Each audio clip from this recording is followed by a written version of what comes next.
The Republican governor of South Dakota on Tuesday vetoed a bill that would have restricted bathroom access for transgender students and made the state the first to adopt such a measure.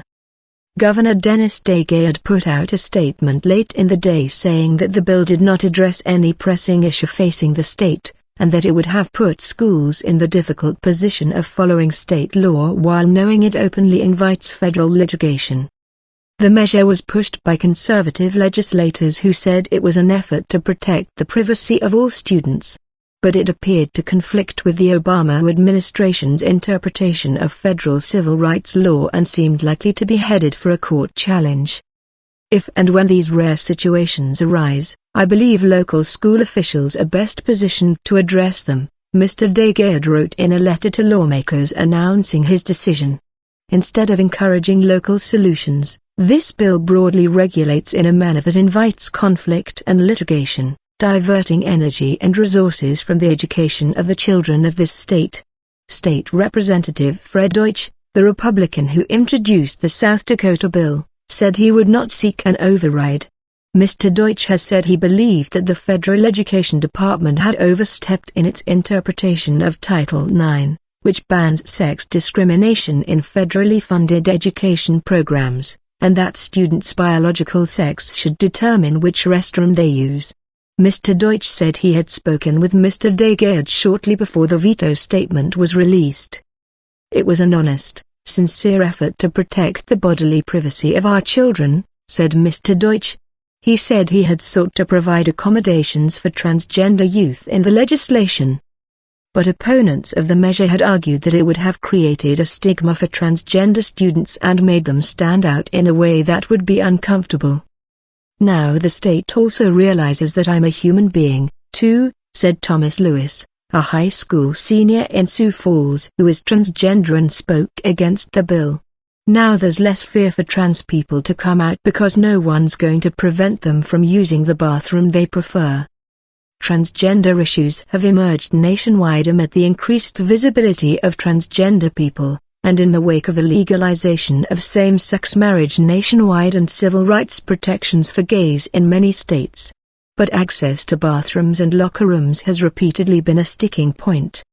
The Obama administration has held that Title IX includes protections for transgender youths, and the Education Department has threatened legal action against districts in Illinois and California that tried to restrict restroom or locker room use. Those who favor bathroom restrictions often cite safety and privacy.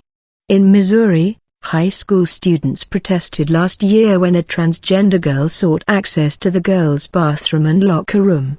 And last fall in Houston, a city ordinance that extended discrimination protections to transgender people was repealed by voters after opponents used the slogan "No Men in Women's Bathrooms." The bill was supported by the Heritage Foundation, the Washington-based conservative research group, and the Roman Catholic bishops of South Dakota. Opponents of the bill rallied outside the Capitol in Pierre and on social media after its passage last month. Caitlyn Jenner and Laverne Cox were among the prominent transgender people who urged Mr. DeGayard to veto the bill, and some on Twitter threatened a tourism boycott in the state if it became law. After the veto, transgender rights advocates praised Mr. DeGayard. Governor DeGayard chose to do the right thing and veto this outrageous legislation attacking transgender kids, said Chad Griffin, the president of the Human Rights Campaign, in a statement. Today, the voices of fairness and equality prevailed, and these students' rights and dignity prevailed against overwhelming odds and vicious opponents in the state legislature. Mr. DeGayard, a second-term governor who grew up on a South Dakota dairy farm, met with Mr. Deutsch and, separately, with transgender advocates before deciding on the bill. When the legislation was being considered, local news media quoted him as saying he was not aware of having met a transgender person. But after his meeting with Mr. Lewis and the others last week, Mr. DeGayard said he was able to hear their personal stories, and so I saw things through their eyes in that sense. Governor DeGayard, who previously served in the state legislature and as lieutenant governor, will not be eligible to run for re-election in 2018 because of term limits. Even as transgender advocates celebrated his veto, some worried about other legislation in South Dakota and beyond.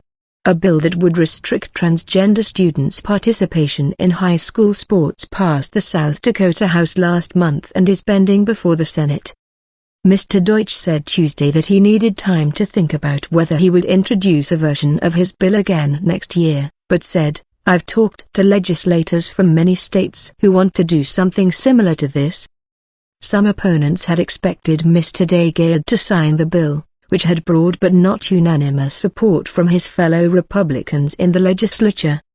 Heather Smith, executive director of the American Civil Liberties Union of South Dakota, which had opposed the bill, said the veto was definitely welcome.